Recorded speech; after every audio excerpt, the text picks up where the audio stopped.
Nous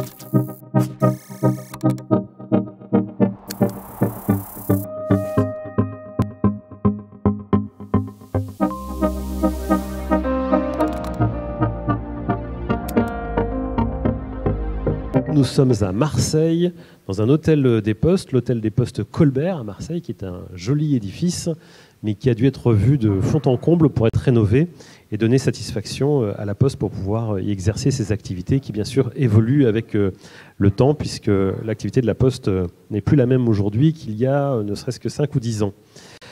Nous avons pour évoquer ce projet avec nous des personnes qui sont en liaison. On les entend un petit peu d'ailleurs sur des visios qui vont intervenir à distance parce qu'il y a eu aussi des reconfigurations d'équipes, mais ce sont des personnes qui ont participé au projet et qui ont accepté de témoigner. Et puis sur scène présent ce matin, Fernanda Blanc qui est BIM Manager pour Carta Associés, cabinet d'architectes, Stéphane Bernard qui est architecte, qui nous quittera tout à l'heure, mais qui va nous évoquer un peu le contexte de cette rénovation. Et puis Alexandre Robert, qui est ingénieur chez Carta également, pour un projet donc, qui s'avérait quand même assez complexe, et où là, le recours au numérique est très intéressant. Stéphane Bernard, quand on arrive sur un édifice dont les codes sont finalement pas très bien connus, il faut pouvoir déjà faire l'état des lieux. Et là-dessus, on a des outils aujourd'hui qui sont assez pratiques et qui vont permettre d'avoir des étapes ensuite beaucoup plus précises. C'est un très beau bâtiment qui date de fin du 19e siècle, qui avait été construit pour les PTT, Poste et Télégraphe de l'époque, et qui a été fait par un architecte qui s'appelle Joseph Huot. Et en fait, c'est un bâtiment du 19e qui est très très très contemporain dans son fonctionnement, dans son organisation, parce que les plans en fait n'ont pas été retouchés, quasiment rien, on n'a rien changé. La réhabilitation a consisté, j'allais dire, à réhabiller une vieille dame, vieille de plus d'un siècle, aux normes d'aujourd'hui. Et donc, effectivement, qui dit normes d'aujourd'hui, dit technique d'aujourd'hui, travail d'aujourd'hui, et donc, effectivement, le modèle BIM, la maquette BIM, qui a été intégrée. Alors, il faut savoir, juste pour bien comprendre le déroulé d'une opération comme ça, c'est qu'à l'origine, vous n'avez rien que des plans en 2D. Donc, quand on a tous les plans d'ailleurs. Quand on les a, et certains faits à la main, dans un bâtiment dont je vous passe les moulures, les volutes, les différents éléments architectoniques un peu précis. Donc effectivement, on est parti d'une maquette en plan, d'un relevé de géomètre, qui a permis de faire les études, alors les études de base, si je dis études de base, c'est les esquisses APS. Et puis, on s'est en fait monté la maquette en cours de route, en interne, à partir des plans, et on l'a complété par d'autres relevés géomètres en cours de route, pour finir par un nuage de points. Alors le nuage de points, c'est un truc passionnant, parce que quand on dit nuage, on est dans le ciel, on rêve. Je peux dire, et puis je pense que Fernanda et Alexandre en parleront même mieux que moi, on a reçu un nuage, voilà, nuage non traité. Vous avez des points 3D de partout, absolument pas traités, sur une prestation faite par quelqu'un en externe. Et c'est comme si vous receviez une maquette 3D de l'époque, quoi. Ça n'a rien changé, ce qui veut dire que rien n'existait au titre des familles, de tout ce qui est possible, en fait tout ce qui fait qu'ensuite on sait l'exploiter assez simplement, assez facilement. Rien n'existait. Donc je peux dire dans les sujets qui ont fâché un peu tout le monde qu'on s'est parfaitement bien disputé avec le prestataire, parce que, encore une fois, on reçoit un point de 3D. Alors, retour d'expérience là-dessus pour que ça puisse servir à d'autres. Qu'est-ce qu'il faut faire pour que ces premières étapes se déroulent de manière efficace ? Alors, il faut se comprendre, il faut savoir ce qu'on en attend de ce nuage de points, et il faut savoir ensuite ce dont on a besoin pour l'exploiter derrière. La finalité n'était pas une maquette niveau final DUO en 100% BIM. Ça n'a pas été l'objet final. Par contre, encore une fois, entre recevoir un nuage de points juste en 3D et ne pas pouvoir l'exploiter sur aucun des critères. Alors on est en Revit, je ne sais pas si tout le monde travaille en Revit, mais en tout cas on est sur Revit à l'agence. C'est-à-dire que vous ne pouvez absolument rien faire. Même les surfaces, vous ne pouvez pas les fermer, vous ne pouvez pas extraire de tableaux, vous ne pouvez pas extraire les familles, tout ce qui fait la richesse et l'utile de cet objet-là, vous ne pouvez pas en faire. Quand vous coupez, si ça n'a pas été correctement traité, vous voyez tout et n'importe quoi. Voilà. Et on a eu la chance de pouvoir faire ce nuage de points aussi sur un modèle bâtiment curé.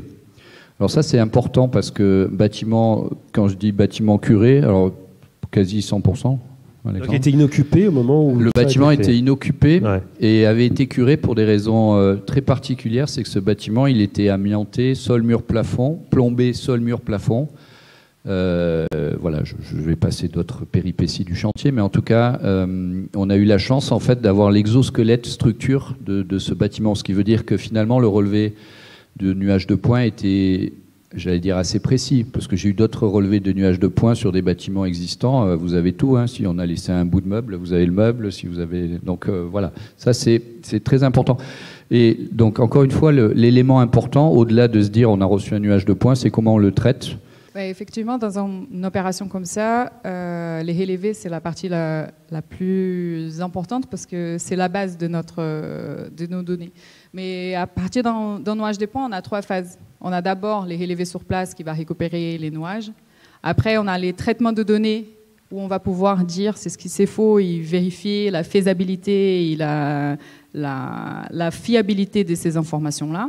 Et après, on aura la phase de la modélisation de ces nuages de points. Mais c'est quand même effectivement le socle, c'est-à-dire qu'il faut avoir un bon socle. C'est la base de données. Avant, on faisait tout en 2D, comme disait Stéphane, et aujourd'hui, avec le processus BIM, dans une opération en réhabilitation, on est obligé de passer par là. Parce que la fiabilité des données, c'est le plus important pour donner la suite à la conception et les chantiers. Effectivement, toute la phase curage, déplombage a suivi son cours dans un premier temps.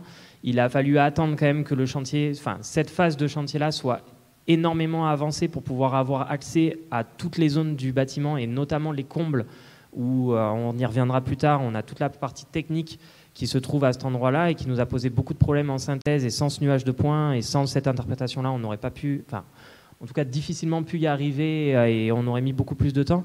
Mais voilà, ça a été une étape importante et limite le nuage de points est peut-être arrivé un poil trop tard par rapport à la suite du projet, au projet de réhabilitation qui a été mené par Travaux du Midi, qui est en visio avec nous. Si Geoffrey veut rajouter un point après, il pourra. Mais voilà, c'est difficile au moment où on récupère le bâtiment de faire ce nuage de points parce que y a 3 couches de faux plafond, il y a 3 couches de faux plancher. Faire un nuage de points dans ce bâti-là n'a aucun intérêt à part vraiment, potentiellement voir les volumes. Et encore, ça va être, il y a beaucoup d'interprétations qui ont été faites et c'est la maquette, par exemple, que vous avez sur la gauche. Cette maquette-là a pu être faite dès le départ parce que c'était la coque, parce que c'était l'enveloppe. Par contre, tout ce qui s'y passe à l'intérieur, il y a des relevés qui ont été faits à la main, avec un mètre, avec des télémètres, pour essayer d'anticiper, de faire une première maquette conception sur la base de laquelle on peut travailler avec la maîtrise d'ouvrage et faire faire un chiffrage à l'entreprise. Mais voilà, il y a quoi qu'il arrive après une remise à jour de celle-ci qui est nécessaire. À savoir que c'était une opération aussi qui en était liée à l'ABF. Donc toute la façade était censée être réhabilitée à l'identique. Donc l'effet d'avoir les nuages de points a permis l'opération de pouvoir préserver, donc croiser les données. C'est Bâtiments de France qui surveillent très précisément ce qui se passe, hein, Stéphane Bernard aussi. Et comme le disait Stéphane, l'opération elle a commencé en 2D. Toute la conception a commencé en 2D avec un montage des maquettes et les nuages de points est venu après. Du coup, les croisements d'informations entre la première maquette qui a été réalisée et la maquette nuage de points, ça permet de donner plus de justesse à l'information. Et je pense qu'on a de plus en plus de maquettes assez fiables avec les outils qui met en place pour les relever. Mais les croisements d'informations, il est toujours présent. Stéphane Bernard, avant d'aller écouter Marie Escamilla qui est en ligne, quelques mots sur cet aspect. Oui, alors on parle du nuage de points. Je voudrais reparler du process complet de conception et de suivi de chantier, parce que c'est important de comprendre. Il n'y a pas d'un côté le BIM, de l'autre côté le chantier, du troisième côté les études. C'est pas comme ça que ça marche. C'est important que tout le monde se mette dans le juste ordre à la sortie. De toute façon, celui qui a le dernier mot, c'est le maître compagnon sur place sur le chantier qui va couler sa branche, qui va tailler sa pierre, des choses comme ça.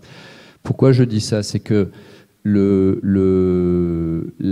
positionnement de la maquette informatique dans les études est un sujet que l'on a en permanence. Quand je parle de positionnement, je veux parler du moment où la maquette doit arriver et de la finalité et de la manière dont on va pouvoir l'utiliser. On a effectivement étudié en 2D. Bon, on aurait eu un scanner tout fait en 3D, on s'en serait servi. Hein. Il n'y a pas de débat. Au contraire, c'est une vraie chose importante. Dans la première étape de fonctionnement, la maquette, c'est un atout, mais c'est une 3D qu'il faut exploiter à sa juste mesure. On en reparlera tout à l'heure. Toute la technique dans le cadre d'un bâtiment comme celui-là, vous le voyez rapidement sur les images, mais globalement, il n'y a que des toitures. On est dans un périmètre protégé par ça s'appelle une AVAP. C'est un périmètre protégé sur tout le territoire, ce qui veut dire que toute la technique est invisible. Et moi, j'aime bien l'idée de l'invisibilité de la technique, parce que,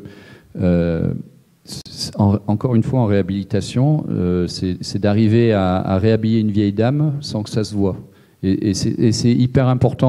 Elle est nécessaire, toute la technique est nécessaire, il n'y a pas de débat, on a mis de la clim, on a du 4 tubes, on a tout ce qu'il faut pour que ce bâtiment-là, il ait eu tous les labels, puisqu'on a BREEAM, Very Good, enfin j'en passe, c'est des meilleurs, on a tout un tas de labels. Donc notre seule possibilité, une des seules possibilités, il y avait un tout petit peu dans les sous-sols, mais très peu, ça a été les combles.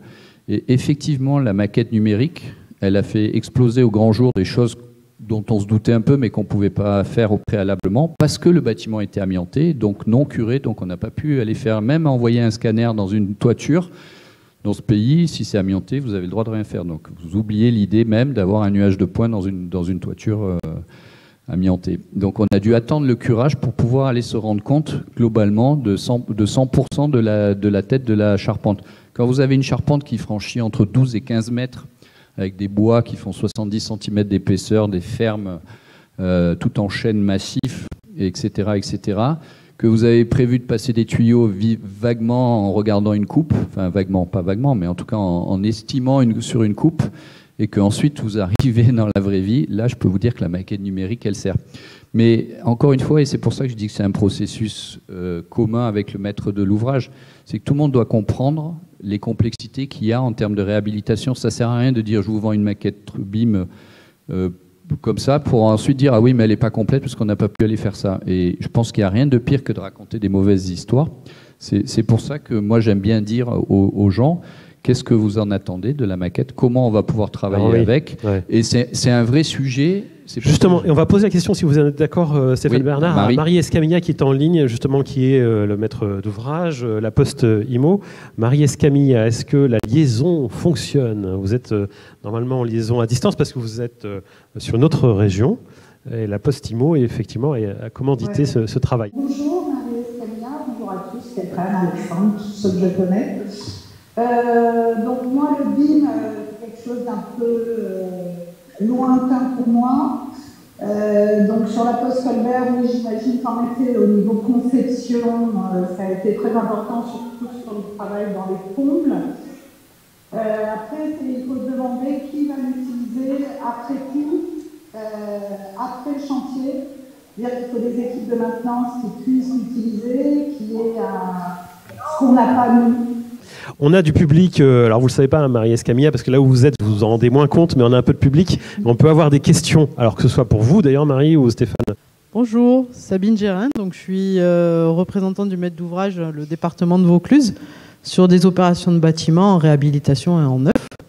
Et j'aurais aimé savoir si sur ce projet, cette opération, c'était des travaux tout corps d'État ou lots séparés. On était en tout corps d'État avec travaux multiples. Bah écoutez, merci beaucoup d'avoir accepté ce direct. Fernanda Blanc, il y a toute cette coordination des équipes. Vous êtes, vous, le BIM manager. Il faut réussir à coordonner toutes les équipes autour d'un bâtiment, on l'a compris, qui n'est pas des plus simples et qui a réservé quelques surprises. Les secrets un peu du manager BIM pour faire fonctionner toutes les équipes autour de ce projet et avec le BIM. Qu'est-ce que vous avez comme retour d'expérience à nous partager ? Moi, j'ai une opinion un peu radicale dans la Allez-y, chose. soyez radicale. C'est que je suis du principe que soit on les fait à 100%, soit on les fait pas. Si tout le monde joue les jeux, les choses fonctionnent bien. Par contre, une chose, Stéphane il a raison, c'est qu'il faut comprendre quel est l'objectif final. de cette maquette. L'outil, il est là pour nous aider. C'est pour aider les processus collaboratifs. On connaît tous les discours. Et effectivement, si on les fait bien, ça fonctionne. Là, dans une opération comme cela, on a eu les nuages de points, il y a les mauvaises choses qui sont venues avec. Mais sans ça, on aurait peut-être pris beaucoup plus de temps faire à la main, comme on a avec la maquette. Pareil pour la synthèse technique.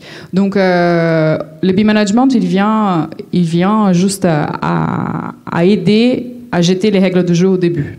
C'est quoi, comment vous faites très concrètement? C'est-à-dire vous donnez des règles du jeu aux entreprises ou bien vous écoutez les entreprises et il y a un peu un phénomène d'aller-retour? Comment ça se passe? D'abord, on a les cahiers de charges de la maîtrise d'ouvrage. C'est pas nous qui dictons les règles, c'est la maîtrise d'ouvrage qui donne c'est ce qu'ils attend. Après, nous, on fait la convention BIM pour démarrer les projets. La convention, c'est juste les petits principes où tout le monde va avoir les mêmes bases du début à la fin, ou on espère au moins que tout le monde a les mêmes bases de début à la fin. Et normalement, si ça se passe bien, ça fonctionne. Les chantiers arrivent à avoir des choses assez justes. Les problèmes, c'est que ça a un coût. Ça implique un coût et pas tout le monde est prêt à payer ça. Un quart l'heure, effectivement, il n'a pas d'intérêt. Mais les opérations publiques ont de plus en plus, justement, pour faciliter, anticiper et arriver à un moment de faire l'exploitation et la maintenance. Je ne pense pas qu'aujourd'hui, ils utilisent la maquette à la fin. Je peux confirmer. On a eu des réunions dès le début des travaux de travaux du Midi pour se mettre d'accord sur le niveau load qui était requis dans le marché et également essayer de voir est-ce que c'est celui-là qu'on amène à terme. Et déjà rien que sur ce sujet de niveau, on s'est rendu compte que le client ne comprenait pas ce qu'il demandait, ne savait pas quelle était la différence entre les différents loads et les informations que ça impliquait. Et en fait, on nous a dit de base, ah ben non, nous on a acheté du lot 500, on veut du lot 500. Mais en fait, il y a beaucoup de contraintes derrière qui sont demandées à l'entreprise, qui ne sont pas forcément utilisées derrière par le client. Donc, entre guillemets, à quoi bon dépenser, gaspiller, entre guillemets, de l'argent là-dedans, si derrière, on n'a pas une utilisation. Alors, pas au quotidien, je comprends qu'on ne l'est pas au quotidien, mais à long terme, voilà, nous, ça nous a été vendu. Voilà, il faut un bon niveau de dialogue de toutes les parties, puisque les compétences sont réparties différemment entre les équipes et même par rapport au maître d'ouvrage. Alors, ce que vous dites, c'est vrai. Moi, j'ai quand même eu Thierry Delhomme. Alors, il est aujourd'hui, il était avant sur la région pour la Post-Imo. Ensuite, il a été muté, ou il a eu une promotion, je ne sais pas, mais dans une autre région, et il est aujourd'hui à Lyon. Alors, je ne sais pas si on l'aura tout à l'heure en direct, mais lui, son propos, c'est de dire que les outils qui sont offerts aux maîtres d'ouvrage pour la gestion, maintenance et la suite ne sont pas adaptés. C'est-à-dire qu'on propose des outils extrêmement haut de gamme, des lunettes stéréo à 60 000 €, des abonnements, enfin plein de choses qui coûtent très cher, sans qu'on ait du tout une vision du retour sur investissement de ces outils et qui soient finalement à portée de main des gens qui, au quotidien, vont faire la maintenance. Et les gens qui vont faire la maintenance au quotidien ne sont peut-être pas des ingénieurs plus, hein, c'est peut-être des gens qui font la maintenance du bâtiment tout simplement. Donc du point de vue de Thierry Delhomme, pour vous donner son aperçu de la question, lui a plutôt l'impression qu'on n'est pas mûr au niveau de la simplicité et du coup des outils qui sont proposés aux maîtres d'ouvrage. La problématique, c'est que les gens essayent d'avoir une formule magique qui fonctionne pour tout le monde. Et en fait, chaque projet, il a une vie différente et chaque maîtrise d'ouvrage a un souhait différent. Ça nous arrive parfois d'avoir des maîtrises d'ouvrage qui a une charte, un cahier de charge BIM qui fonctionne pour tous leurs projets. Mais on peut pas travailler de la même façon dans un projet de réhabilitation que dans un projet neuf. Il y a chaque projet a ses spécificités. Et on n'aura jamais une formule qui va fonctionner pour tout le monde. Mais par contre, on peut avoir des outils simples quand même, oui, pas trop bien coûteux sûr, quand même, parce que c'est toujours une question de le business. numérique, il est là pour nous aider. Mais à partir du moment où les gens pensent que c'est pour compliquer la vie... Stéphane Bernard, qu'est-ce que vous pensez de ça? Je vais conclure, parce que l'excuse ne doit pas. Vous pourrez conclure et puis ensuite... J'ai lu un livre d'un économiste qui disait que l'innovation tue.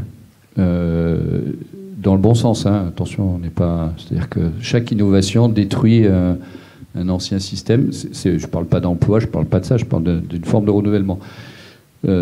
Pour avoir connu, dans ma jeune longue carrière, l'école sans l'informatique, les débuts de l'informatique à l'école, les débuts du travail sans informatique, les débuts du travail en informatique, et aujourd'hui, j'allais dire 25 ans après, le BIM. Encore une fois, il ne faut pas vivre le BIM dans le BIM, dans son coin. C'est pas comme ça que ça marche. Je dis je vois qu'il y a quelques mètres d'ouvrage, donc c'est intéressant. Et qu'en plus de ça, le BIM Tour fait partie donc d'un projet du ministère du Logement, ce qui veut dire qu'aujourd'hui, ça s'inscrit dans une démarche normale. Moi, Justement, comment on fait pour proposer des outils normaux de gestion? Et maintenant, c'est un peu la question, c'est comment on sort du très haut de gamme? Comment on fait pour pas remplacer son Apple 11 par un iPhone 12, un 13, un 14, un 15? Il faut avoir des développeurs en interne. On garde le 6. Si je veux aller au bout de la chose. Non, c'est pour ça que j'insiste beaucoup là-dessus. Le processus, il est en route, et il n'y a que, j'allais dire, les vieux réfractaires qui vont dire que c'est pas bien. Donc je ne le dirai jamais, même si j'envoie des choses... Il peut quand même y avoir des bons arguments à écouter. Voilà, il y a des bons arguments, il y a des bonnes choses. Ça ne doit pas devenir l'élément essentiel. C'est pour ça que j'insiste beaucoup sur le fait que le BIM est un process général qui rentre dans toute la démarche des marchés publics. Et effectivement, on se raconte des choses. On a mis un investissement incroyable. Ça coûte de l'argent. Déjà, qui veut le payer? Ça, c'est une première question. La deuxième chose, c'est bien parce que ça utilise du monde, ça crée des nouveaux métiers. Il faut pas se tromper. Ça a généré dans les entreprises des nouveaux services qui sont obligés de s'adapter et encore une fois de rattraper le travail de ceux qui aujourd'hui n'ont pas les moyens de s'inscrire dans une maquette numérique. Donc c'est tout ce processus-là dans lequel, je veux dire, le BIM doit s'insérer. C'est pas un truc à part dans une autre chose. Et moi, aujourd'hui, quand on me pose la question sur le BIM, je dis à mon client, je dis non, mais le BIM, c'est bon, c'est pas un débat. C'est juste qu'est-ce que vous voulez en faire? Comment on le mène au bout? Veuille faire, juste comme ça en passant, parce que c'était un peu ma question, imaginons qu'on veuille faire de la maintenance de gestion. Est-ce qu'il y a des outils simples et pas chers? Mais non. Alors, je vais vous faire une réponse simple. C'est que, premièrement, chaque fabricant, on n'est pas en open source. C'est-à-dire que vos machines, elles sont bloquées. Si vous voulez avoir de l'information sur, par exemple, le débit d'une pompe et des choses comme ça, et nous, on le vit par ailleurs avec Kevin Polizzi, qui est un peu connu ici, qui est dans la French Tech, qui veut connecter tous ces objets. En fait, vous arrivez sur le sujet principal, c'est que les objets ne sont pas interconnectables entre eux, sauf par marque. Donc vous vous retrouvez avec des sujets, vous ne pouvez pas réenvoyer l'information parce que de toute façon, ils ne vous la délivrent pas, l'information. Donc ça, c'est la première chose. La deuxième chose, c'est que le niveau attendu sur les maquettes pour faire de l'exploitation, c'est un niveau extrême. Alors c'est le LOD le plus haut qui existe, on va le dire comme ça. Les seules personnes que j'ai connues un peu intéressées aujourd'hui en capacité, c'est les services techniques des hôpitaux, parce qu'on fait pas mal d'hôpitaux, du coup on nous pose aujourd'hui ces questions-là. Mais globalement, pour l'instant, ce qu'on en a vu, c'est un tableau Excel qui, quand vous cliquez sur l'appareil, il vous donne les caractéristiques de l'appareil. Je schématise un peu l'image, mais c'est déjà intéressant. Donc c'est une base de données. Donc c'est pour ça que le BIM étant une base de données, aujourd'hui, c'est tout le processus de la construction qui doit suivre. Si à un moment, ce que disait Alexandre, il manque quelque chose dans le processus de la conception, il vous manque la finalité et vous n'en êtes pas maître. C'est-à-dire que ni le BIM manager, ni l'architecte, ni l'ingénieur, il est maître du système parce qu'à la fin, de toute façon, c'est pas lui qui le donne, c'est l'entreprise. Et l'entreprise, elle est maître aussi de ce qu'elle sait faire. Quand elle sous-traite, elle perd une partie de la maîtrise, etc., etc. Donc voilà, on a tout ce cheminement-là aujourd'hui qui est à voir.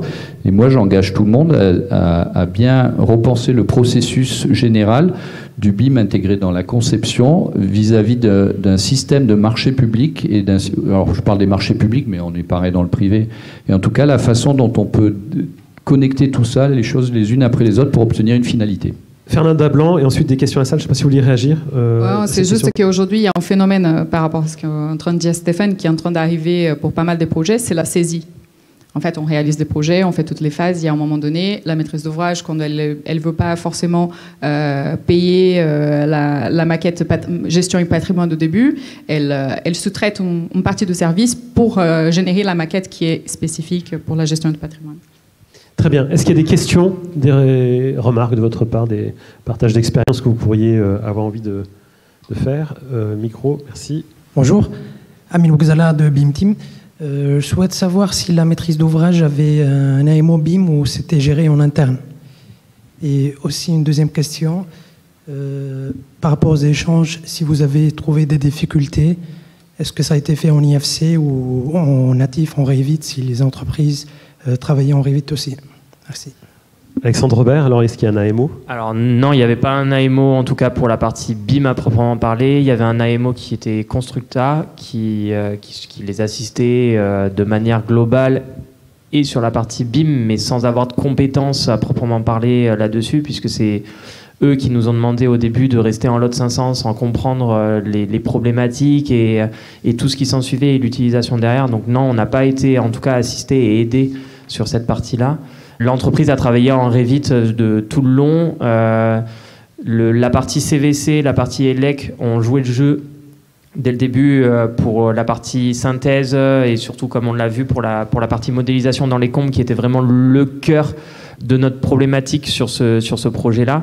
Après, toutes les autres entreprises ont travaillé en 2D et l'entreprise Générale Travaux du Midi a mandaté OTIS qui s'est occupé après de réintégrer tous ces éléments afin d'avoir une maquette DOE qui regroupait et la partie structure et les maquettes des locaux techniques ainsi que toute la partie menuiserie extérieure, cloison, les informations relatives au plancher technique, à la moquette, etc. etc. Donc voilà. Fernand Dablan. C'est les moments de la saisie, justement. Donc, il y a où la phase conception, la phase travaux, et après, le mandataire demandait une maquette saisie pour apprimorer toutes les informations nécessaires qui manquaient à la fin du chantier. C'est ça, il n'y a pas eu de 100% BIM de A à Z. On a fait une grosse partie avec la partie synthèse, on a arrêté. Et on a fait une partie à la toute fin pour la phase DOE. Et, voilà. Et pendant cette phase intermédiaire de peut-être 6 mois, 1 an, il y a eu des plans 2D, il y a eu du travail là-dessus, mais en tout cas pas en 3D. En réhabilitation, on fait quand même beaucoup de croquis à la main encore. Hein. Je veux c'est sûr.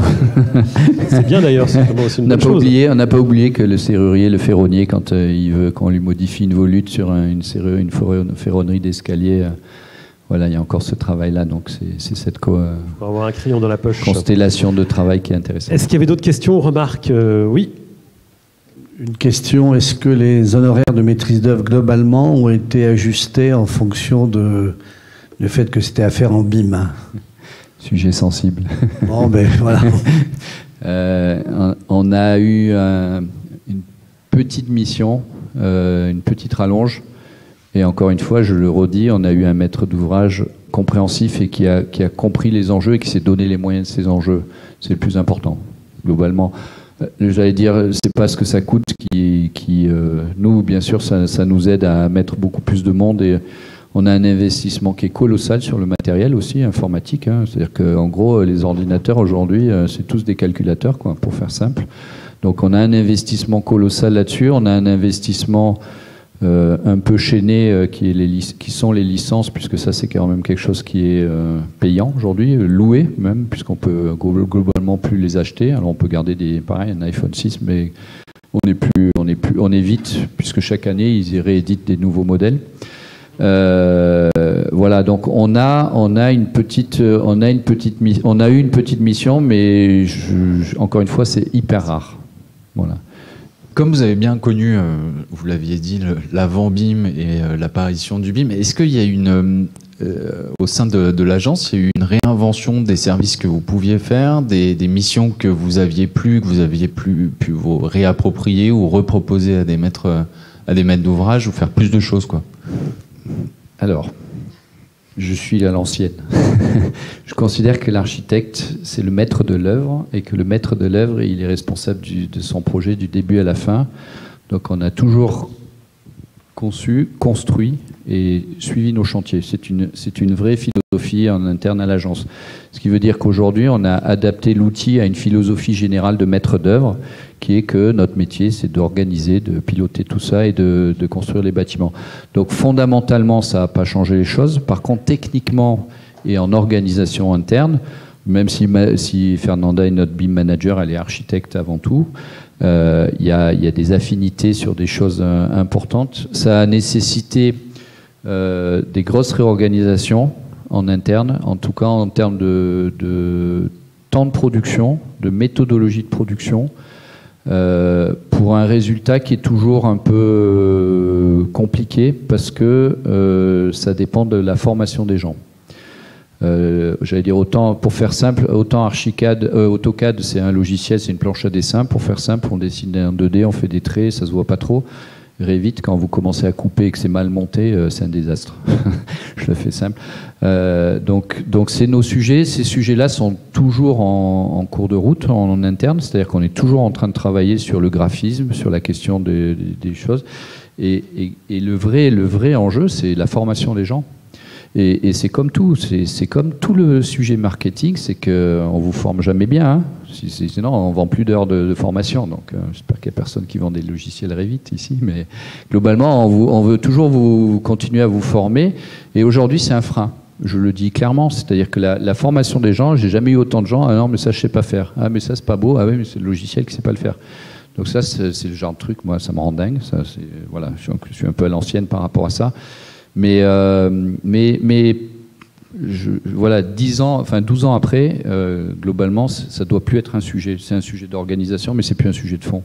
Moi, j'ai pas de débat là-dessus. Voilà. Peut-être un autre sujet à travers une question ou une remarque. Jean-Pierre Richaud, géomètre expert. Je voulais revenir sur l'histoire du nuage de points. Un nuage de points, c'est un nuage de points. C'est-à-dire que ce n'est qu'une acquisition de données. Effectivement, on est d'accord, on ne peut pas avoir de calque. Ce n'est qu'une acquisition de données. Par contre, c'est très important, et je suis ravi de l'avoir entendu, c'est un peu le seul message que nous, on peut avoir en tant que géomètre expert, c'est effectivement, on va apporter la garantie, que le nuage de points soit correctement fait et correctement assemblé. C'est quand même un vrai travail. C'est pas uniquement d'appuyer sur un bouton, même si parfois il y en a qui le disent. Et puis l'autre chose, c'est de géoréférencer correctement ce nuage de points, qui va servir de base pour tout le monde, y compris dans la finalité, puisque souvent, à la fin, on peut attacher du juridique sur cette maquette. À partir de la maquette et du nuage de points, effectivement, et j'ai discuté avec plusieurs d'entre vous ici, il y a un vrai travail de communication pour savoir quelle est la finalité de notre travail et de ce qu'on doit produire. Il y en a qui me disaient « Ah ben nous, on voudrait qu'il soit tout le temps colorisé. » Bah oui, mais quand je fais l'acquisition en colorisé, ça me prend 2 fois plus de temps. Si on ne me le dit pas, je ne le fais pas en colorisé. Et après, effectivement, moi je crois que la partie des géomètres experts, l'acquisition des données, c'est notre métier. Monter l'enveloppe globale de la maquette numérique, c'est aussi notre métier. Par contre, effectivement, ensuite, en renseigner la structure, renseigner tout le reste, c'est pas mon métier du tout. Mais vous accompagnez le BIM manager, accompagner l'architecte, puis accompagner tout le projet dans tout projet, bah effectivement, après, on va être là, mais je voulais vraiment faire un point sur le nuage de points, et effectivement, le nettoyer, vous l'avez dit, ça prend beaucoup de temps. Si on ne me le demande pas, je ne le fais pas, effectivement. Monsieur. Merci pour la présentation. Comme vous avez dit, donc, le BIM est usage, et si on ne se raconte pas les bonnes histoires, à la fin, on n'obtient pas le résultat qu'on veut. Le nuage de points, il fait partie des usages. Qui a absorbé le coût du nuage de points? Est-ce que c'était prévu en amont ou est-ce que c'est venu après? C'est venu après, et c'est le maître d'ouvrage qui a compensé en tout cas ce manquement-là, et comme Stéphane le disait, qui de A à Z vraiment a compris les enjeux du projet, a compris nos problématiques, et rallongé parce que malheureusement c'est les aléas de la réhab, on ne peut pas avoir tous les éléments en temps et en heure, et le nuage de points a été fait, on avait déjà commencé la synthèse, on s'était déjà rendu compte qu'on avait des problèmes d'implantation des machines dans les combles, donc il a fallu réagir vite, et pour le coup voilà, ils nous ont aidés, et le nuage de points a été fait par un géomètre, le travail de nettoyage et de remodélisation et d'interprétation a été fait par une personne chez nous. Mais c'est un vrai sujet à l'agence ou même partout, parce que c'est pas toujours les cas que la maîtrise d'ouvrage elle suit pour payer la compensation de nuage de points. On a d'autres projets que c'est pas le cas, et finalement la fiabilité de l'information que nous on amène dans la maquette n'est pas à 100%. Donc c'est un grand enjeu pour les projets de réhab au moins. Dernière prise de parole. Philippe Chesse, département de Vaucluse. La base de la source pour qu'un maître d'œuvre puisse travailler, c'est effectivement ce nuage de points ou ces relevés de plans comme on le faisait à l'ancienne. C'est vraiment quelque chose qu'on donne et on laisse pas nos maîtres d'œuvre. Ces relevés font partie des données qu'on va donner lors du concours, lors de la procédure négociée de maîtrise d'œuvre. Donc ça, c'est quelque chose qui est indispensable. On peut pas partir à l'aventure sur une opération en BIM en n'ayant pas ces données-là, quoi. La vie de la maquette par derrière peut être très simple et ne pas forcément en passer par des logiciels de gestion patrimoniale hyper complexes. Déjà avec une maquette archi sur lequel on peut venir ouvrir une maquette CVC, ouvrir une maquette courant fort, courant faible et en extérieur une maquette VRD, on a déjà de quoi se repérer et encore mieux que dans les plans à l'ancienne, quoi. Donc c'est déjà une avancée énorme pour nous, maîtres d'ouvrage, quoi. Avoir une gestion patrimoniale globale, d'autant plus pour un département qui a un patrimoine très étendu, quoi, sur le territoire, contrairement à un hôpital, effectivement, où c'est sur un site. On n'aura jamais une gestion globale, c'est pas possible, c'est illusoire, quoi. Par contre, effectivement, ces maquettes peuvent être utilisées très simplement, très facilement et donner beaucoup plus d'informations. Je veux dire, on utilise tous nos GPS depuis 10-15 ans dans les bagnoles, quoi. Et en fait, une maquette BIM, même dans un viewer gratuit, c'est GPS, quoi. Je veux dire, on arrive à retrouver un local technique ou la salle des agents ou une salle de cours sciences techno numéro 12 très facilement sans connaître le bâtiment, quoi. Donc il y a quand même des intérêts qui sont très pragmatiques, très simples, sans effectivement rentrer dans des lots de 500 ou des trucs délirants comme ça, quoi. Voilà. Effectivement, on ne va pas nier ça. Aujourd'hui, c'est bien que vous avez parlé de cycle de vie, parce que normalement, c'est le but aussi de la maquette, c'est d'avoir un cycle de vie, de suivre en tous les cycles de vie du projet, du démarrage dès le relevé géomètre jusqu'à la fin ODE. Parfois, les cycles de vie s'arrêtent avant, mais les cycles de vie, il faut qu'on les respecte, ça c'est sûr. Juste par rapport au niveau de load, très souvent, quand on récupère, nous, architectes, des lots de 500, c'est parce qu'elles sont directement issues du fabricant et de son atelier de fabrication. Et très souvent, les fabricants, ils ne nous proposent qu'un niveau de load. Donc, quand on choisit un produit en particulier en phase DCE, par exemple, on efface la marque du fabricant dans les données, mais on a un objet qui a une définition qu'on ne peut pas modifier. Non, mais j'explique le pourquoi. J'explique le pourquoi du comment, et peut-être que c'est une demande qu'il faut retourner aux fabricants en disant nous on a besoin du même objet. Par exemple, en phase esquisse, un lot de 100 ça suffit, et puis quand on sera en phase réalisation, on passe au lot de 500. Mais aujourd'hui, quand on veut quelque chose de particulier, on n'a pas cette possibilité-là. Voilà. Très très brièvement, Pascal Birotteau, parce qu'on va quand même... Moi, j'aimerais revenir sur le nuage de points. Tout à l'heure, on parlait du close beam. Le nuage de points demande des grosses machines pour faire tourner et traiter l'information. Donc ça, c'est pour les géomètres, je les rejoins. C'est pas eux de traiter l'information parce qu'on perd de la donnée. Pour vous donner un exemple, quand vous faites votre nuage de points 3D, vous avez notamment une structure, quand vous avez la chance de voir la structure, pour reprendre le propos sur la poste, structure bois, vous allez voir si elle est déformée ou pas. Donc, la maîtrise d'œuvre est capable de voir, quand elle va travailler sur le nuage de points, l'endroit où, entre guillemets, il y a des déformations qui font que la stabilité est remise en cause ou pas, par exemple. Si vous faites saisir votre nuage de points par une personne lambda qui n'a aucune connaissance du bâtiment, vous allez perdre cette intelligence-là parce que la personne, en toute bonne foi, va redresser la structure. Donc, derrière, vous avez alloué une nacelle et envoyé votre ingé structure faire le pingouin pour aller vérifier les arbalétriers, alors qu'on avait la data dans le nuage de points. Okay ?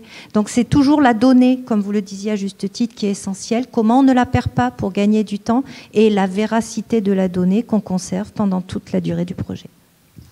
Merci pour ces interventions, questions et remarques. On peut vous applaudir. Fernanda Blanc, merci beaucoup. Alexandre Robert, merci beaucoup d'être venu témoigner de ce projet. Stéphane Bernard.